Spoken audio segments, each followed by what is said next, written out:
L'Union européenne est une création satanique afin de détruire les nations et les peuples. Cette création, si nous ne nous réveillons pas, arrivera à ses fins. L'Union européenne est-elle un prolongement du nazisme qui cherchait à établir son espace vital à l'est de l'Europe? Existe-t-il une guerre du protestantisme anglo-saxon contre le catholicisme romain?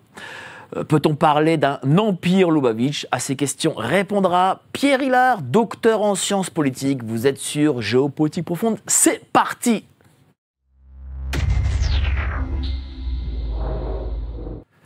Bonsoir à tous, vous êtes sur Géopolitique Profonde, la chaîne qui est là pour remplacer les médias subventionnés. Alors là, aujourd'hui, on va aller à l'encontre du politiquement correct. Ici, on déteste ça, d'ailleurs, le politiquement correct. On va parler des sujets dont les autres ne parlent pas, pour but, évidemment, de vous informer. J'ai Pierre Hilard à mes côtés, ça fait 15 jours que je l'annonce, je sais que vous êtes très heureux, et vous êtes si nombreux à l'attendre, mais avant ça, n'oubliez pas de vous abonner à l'aide de Géopolitique Profonde. Et d'ailleurs, son dernier article en exclu, et dedans, vous cliquez sur le lien ci-dessous en description.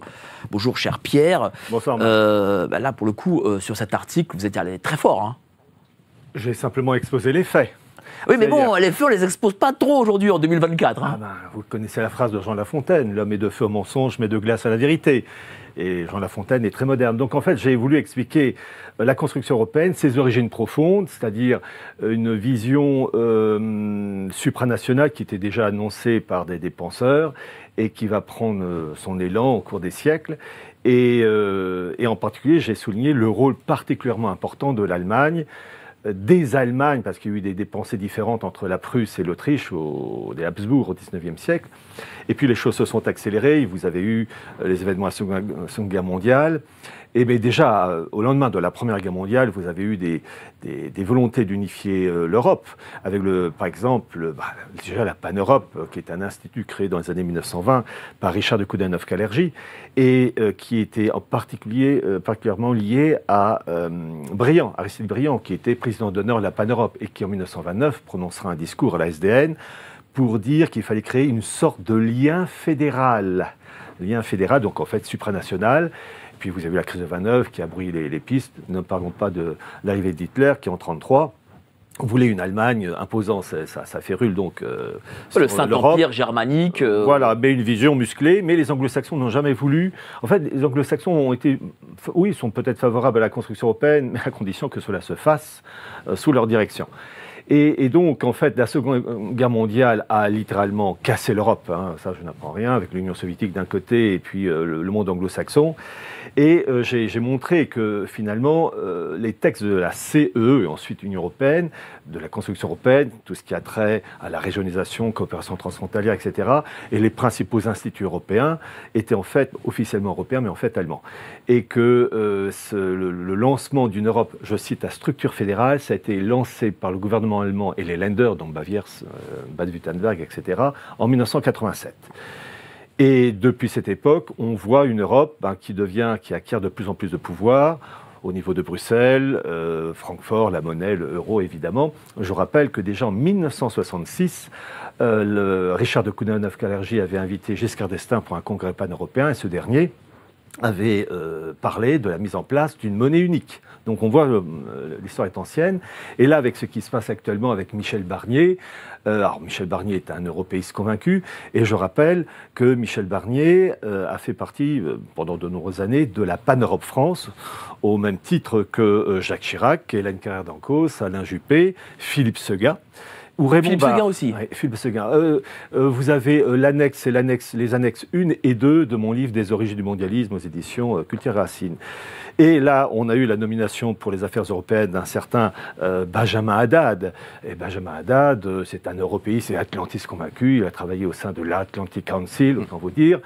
Il fait partie du Sérail. Donc là, on est vraiment bien lancé parce que l'Union européenne, en fait, elle est écrasée entre le monde russe et le monde anglo-saxon avec ce qui se passe en Ukraine. Une Europe divisée, une Europe affaiblie, les Schengen, etc., le rétablissement des frontières. On voit bien le système, il arrive en bout de course et là, ils vont tout faire pour essayer, le dernier hoquet du chat en train de mourir, de passer à l'étape supérieure. Bon, À titre d'information, ça me permet de faire une transition avec mon livre, donc, Comprendre l'Empire Lubavitch, la Pan-Europe est très liée à ce qu'on appelle le prix Charlemagne, qui est la distinction accordée aux personnes œuvrant en faveur de la construction européenne. En 1950, c'est son fondateur, Richard Coudenhove-Kalergi, qui a reçu ce prix. L'ont reçu des Giscard d'Estaing, d'Emmanuel Macron, l'ont reçu aussi des présidents américains en 2000, comme Bill Clinton, ou un conseiller très puissant qui s'appelait Henry Kissinger. Et cette année, en 2024, le prix a été accordé, le prix Charlemagne, a été accordé au grand rabbin de Moscou, le rabbin Pinchas Goldschmidt, qui est aussi à la tête de la conférence des rabbins européens, très lié au forum de Davos, et qui a reçu ce prix parce qu'il est en opposition. Il est en opposition avec Poutine et le monde Lubavitch autour de Poutine. En fait, vous avez une bagarre. Et donc, ce livre expliquait un peu la genèse de cet ouvrage. Alors d'abord, je tiens à préciser que cet ouvrage est disponible uniquement sur Book Edition, et je tiens à préciser qu'il y a donc un livre à 26 € avec 26 annexes en noir et blanc. Et vu que le prix du papier glacé coûte cher, bon, vous avez aussi un livre, le même, mais avec 19 annexes en couleur sur 26. Et le prix un peu plus cher, mais c'est exactement le même. Et le sujet, j'ai voulu le traiter parce que le monde Lubavitch est largement ignoré dans le cas du public francophone. Pourquoi d'après vous? Parce que ça, c'est un terme que les gens ne connaissent pas spécialement. Oui. Alors, déjà, le titre. Pourquoi j'ai mis « Comprendre l'Empire Lubavitch » ? D'abord, comprendre, c'est un verbe utilisé souvent dans les maisons d'édition. Je pense des éditions Cavalier Bleu. Et pourquoi j'ai mis l'Empire ? Parce que j'aurais mis comprendre le royaume Lubavitch, ça n'avait aucun sens. En fait, c'est un empire spirituel, un empire politique, un empire économico-financier, un empire lié au monde militaire et du monde du renseignement. Et donc, vu l'aspect planétaire, j'ai mis empire parce qu'il n'y a pas d'autre mot. J'aurais peut-être pu mettre comprendre le Reich Lubavitch, mais peut-être certains auraient trouvé que j'avais une ironie un peu trop prononcée. Donc j'ai mis comprendre l'empire Lubavitch. Quelques problèmes. Voilà. Je pense. Voilà. Et pourtant, le mot Reich en allemand veut dire empire. Ça, c'est d'un point de vue purement traduction. Mais et vous connaissez les oui, ici, voilà. Mais en fait, comprendre l'empire Lubavitch. Et c'est si vrai que vous avez eu, par exemple, en 2013, un sénateur démocrate américain qui s'appelait Joseph Lieberman, qui a fait un discours devant une représentation Lubavitch, les patrons, et qui a dit que l'évolution du monde Lubavitch était une organisation mondiale qui se développait de manière plus rapide que celle de la CIA. Et il a salué en même temps James Wolzek, qui est un ancien patron de la CIA. Donc pour vous dire que quand je dis comprendre l'empire Lubavitch, c'est pas pour embêter, c'est simplement un fait. Un fait. Et cet empire, en fait, qu'est-ce que j'ai voulu faire pour la première fois en langue française ? C'est une étude, une sorte de super note de synthèse, une étude universitaire sur le monde Lubavitch, c'est-à-dire d'abord, alors je rappelle qu'il est né dans la deuxième moitié du XVIIIe siècle, mais étudier d'abord la période d'avant, qu'est-ce qui a provoqué sa naissance dans la deuxième moitié du XVIIIe siècle, puis son évolution jusqu'en 2024. Alors, déjà, définir les mots, Shabbat Lubavitch. Shabbat ou Abad, c'est un acronyme hébreu qui veut dire sagesse, compréhension, connaissance. Et Lubavitch, parce que tout simplement, le siège du monde Lubavitch pendant à peu près un siècle était en Russie, à Lubavitchi. Bon. Alors, ce qui m'a toujours frappé, c'est que le monde Lubavitch, né dans la deuxième moitié du XVIIIe siècle, est né suite aux événements, j'allais dire, messianiques apocalyptiques, par exemple, de Sabbatai Tzvi, de Jacob Frank. Mais ce milieu Lubavitch a voulu, et là je reprends une expression d'un universitaire israélien, Gershom Scholem, neutraliser ce messianisme. Un peu comme une réaction nucléaire, au lieu que ça aille d'un coup, l'explosion, c'est une évolution sur le temps long. On canalise, on contrôle. Et vous avez eu donc une série de 7 rébés. Rébé, c'est le terme yiddish pour dire rabbin, mais aussi idée de mentor, de chef. Et ce qui m'a frappé, c'est très rapidement leur puissance, leur influence. Et par exemple, je vais vous citer un exemple, j'ignorais, ça c'était une découverte, vous avez eu l'invasion de la Russie par Napoléon en 1812, et il faut savoir que l'état-major français, Napoléon, a commis la faute, d'avoir un interprète, ça c'est pas une erreur, mais surtout d'avoir un interprète Lubavitch envoyé par, à l'époque c'était le premier rebbe Schneur Zalman, et cet interprète espion a fourni au tsar tous les plans secrets de l'état-major napoléonien. La récompense allait tomber après la défaite de Napoléon. Le tsar de l'époque, Alexandre Ier, a fait de la famille des dirigeants Lubavitch, les Schneur Zalman et sa descendance, des citoyens à titre héréditaire. Et donc, ils ont été, d'une certaine manière, accueillis au sein des élites russes. Alors, vous avez eu, durant tout le XIXe siècle, une montée en puissance, et montée en puissance en particulier avec des liens avec les Rothschild de Londres. Mais je tiens à préciser une chose, ce qui est frappant quand on étudie ce monde Lubavitch, ce sont les bagarres internes, qui sont très modernes, si je puis dire, parce que au XVIIIe et surtout XIXe et début XXe siècle, vous avez une bagarre entre les Lubavitch qui représentent une vision traditionnelle du judaïsme, mêlant connaissance et joie, communion avec Dieu, et une opposition au judaïsme libéral occidental. Et c'est intéressant de voir que ce monde Lubavitch s'est opposé violemment, je dis bien violemment, au courant judaïsme libéral mené au XIXe siècle par le courant allemand qu'on appelle les Maskilim, les éclairés littéralement, et qui était dirigé par un juif allemand libéral qui s'appelait Max Lilienthal. Et donc il y a eu des bagarres entre clans juifs, entre ceux qui voulaient la vision, j'allais dire, de la Haskalah, c'est-à-dire les lumières juives, la modernité, les droits de l'homme, etc., et le monde judaïque Lubavitch qui, lui, s'y opposait, parce qu'il disait, il s'opposait au principe de la Révolution, au principe en disant qu'en gros, l'octroi de facilité de citoyenneté et des mêmes droits aux Juifs Lubavitch, eh bien, conduirait à un comment dire, le sentiment juif serait affadi et conduirait à une assimilation. Et donc, au XIXe siècle, vous avez des bagarres entre clans, et là où vous avez une montée en puissance du monde Lubavitch, c'est 1914. 1914, pourquoi? Parce que vous avez un banquier, un banquier en même temps qui étant surtout ambassadeur des États-Unis à l'Empire ottoman, qui s'appelait Henry Morgenthau, qui va inciter des banquiers comme Jacob Schiff et Félix Warburg, et aussi un avocat qui était à la tête de l'AJC, que l'American Jewish Congress, à créer le JDC, qui est le John Distribution Committee, qui est un organisme pour aider les Juifs Lubavitch. Et donc, j'ai mis en annexe le document, l'acte de baptême, lançant cette collusion entre la finance juive anglo-saxonne, en 1914, et les Lubavitch. Et cette communauté juive anglo-saxonne va nourrir financièrement les dirigeants Lubavitch. On est dans les années 1917, 1918, 1920, qui est dirigé par le 6e rebbe, qui s'appelle Joseph Itzhak Schneerson. Mais vous qui parlez beaucoup de sionisme, est-ce que les Lubavitch, font partie du sionisme? C'est une branche? Ou peut-être que Permettez-moi de Allez-y. emprunter le bouquin. Je fais un saut dans le temps, je crois que c'est page 142. Vous avez... Oui, voilà. Vous avez... Vous connaissez votre bouquin par cœur, hein, bravo. Oui, quand je l'écris, quand même, voilà, hein. En gros, je savais que c'était par 140 et quelques. Voyez-vous, alors, à cause de vous, je fais un saut actuellement, mais je ferai un petit retour en arrière, parce que j'aime bien, vous savez, la chronologie, parce qu'en même temps, ça permet aux personnes qui nous écoutent de suivre.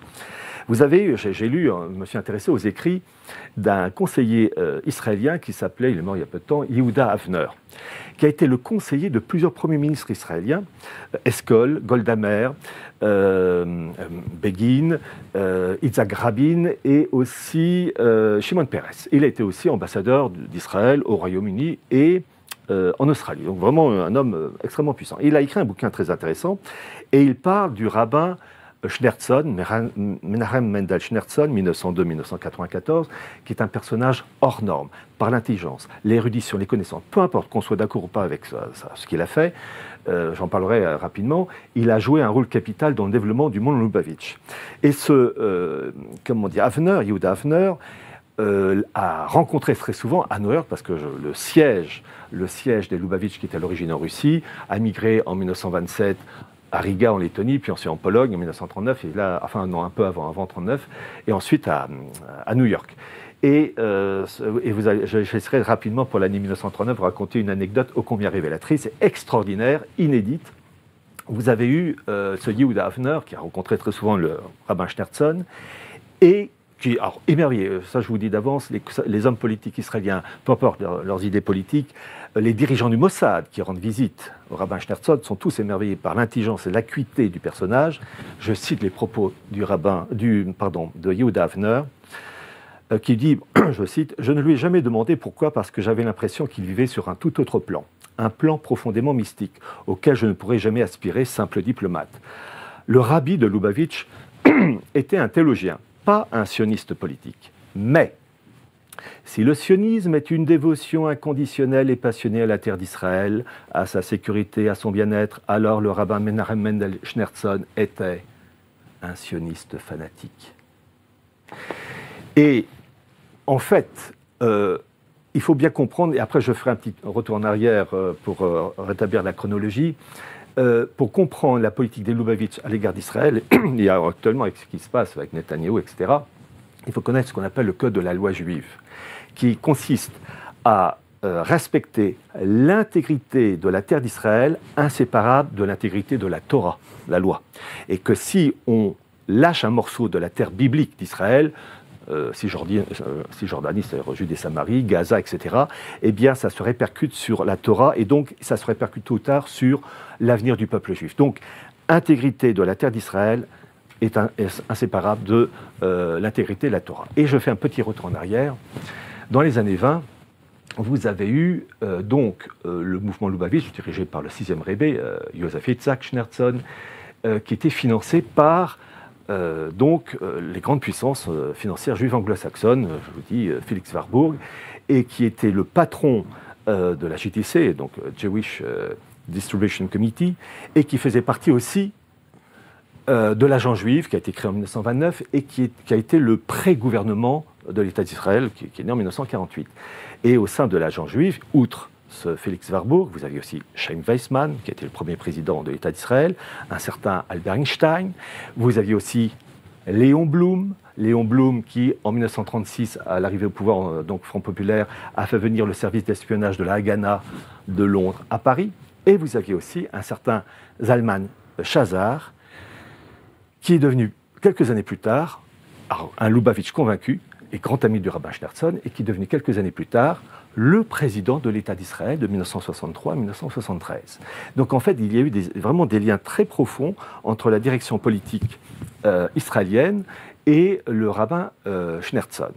Alors, vous avez eu dans les années 20 une bagarre à mort entre la direction Lubavitch, qui était encore présente en Russie, avec la guerre civile dans les années 20, nourrie financièrement par la finance juive anglo-saxonne, et ça a duré jusqu'en 1937, et ça a été arrêté avec les purges staliniennes, parce que Staline, c'est pas pour défendre Staline, ça croyez-moi, il voyait en face que c'était aussi une forme d'espionnage.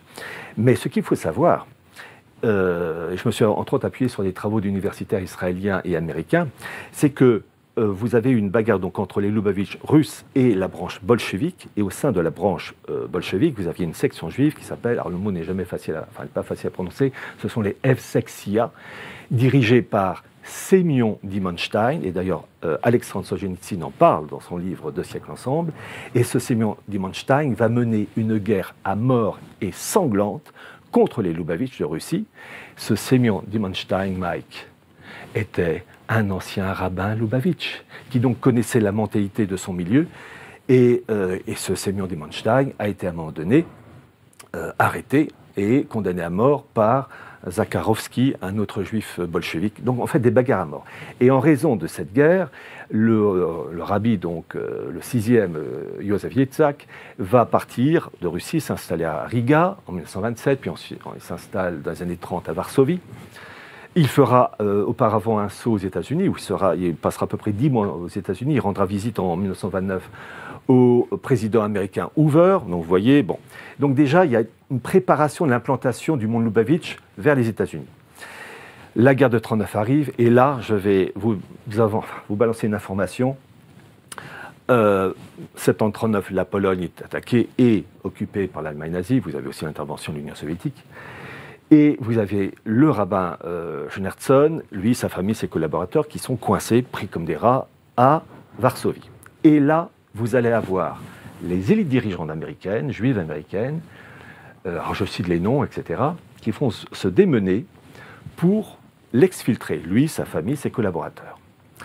Et vous avez eu des membres de l'administration Roosevelt, donc vraiment le haut degré, qui vont, par l'intermédiaire du département d'État des Affaires étrangères, donc américain, qui était dirigé par Cordell, je crois. Et il y avait une branche européenne, alors lui, il s'appelait Robert Pell. Robert Pell va s'adresser à un haut représentant nazi qui s'appelait Helmut Voltat, qui était un nazi patenté, et qui s'occupait du plan de 4 ans pour préparer l'Allemagne à la guerre, 1936-1940. Et ce Helmut Voltat va accepter de collaborer avec les autorités américaines en liaison avec le patron de l'Abwehr, l'espionnage, dirigé par Wilhelm Canary, pour exfiltrer le rabbin Schneerson de Varsovie. Et il va, Helmut Voltat, en liaison avec le patron de l'Abwehr, Canary, recruter des officiers et des sous-officiers à moitié juifs. Parce que suite aux lois de Nuremberg, vous avez eu ce qu'on appelle les juifs allemands qui étaient chassés des dépositions, professions, etc. Mais vous avez dans l'armée allemande, enfin que ce soit officiers, sous-officiers, soldats, environ 150 000 Allemands avec des origines juives à moitié ou à un quart. Et le Wilhelm Canary de l'Abwehr va recruter des officiers et sous-officiers qui avaient des origines juives. Et celui qui dirige ça s'appelait le major Ernst Bloch, qui va être chargé, lui et ses amis, c'est un petit groupe, de retrouver la famille Schneerson à Varsovie, donc on est en octobre 1939, les exfiltrer avec l'obtention de visas diplomatiques venant des États-Unis. Et c'est digne d'un film. Vous avez eu le film de Steven Spielberg, Il faut sauver le soldat Ryan. Alors là, il faut sauver le soldat, le rabbin Schneerson, où vous allez avoir, grâce à cette immunité diplomatique, cette scène ubuesque que je raconte dans mon livre, où vous avez les Lubavitch qui se retrouvent dans un train de Varsovie à Berlin, on est en octobre 1939, rempli de nazis, des croix gammées partout, et vous avez le contrôleur du train qui vérifie les billets, et vous avez ce fameux Ernst Bloch, le major Bloch, qui est en fait là pour encadrer, qui fournit les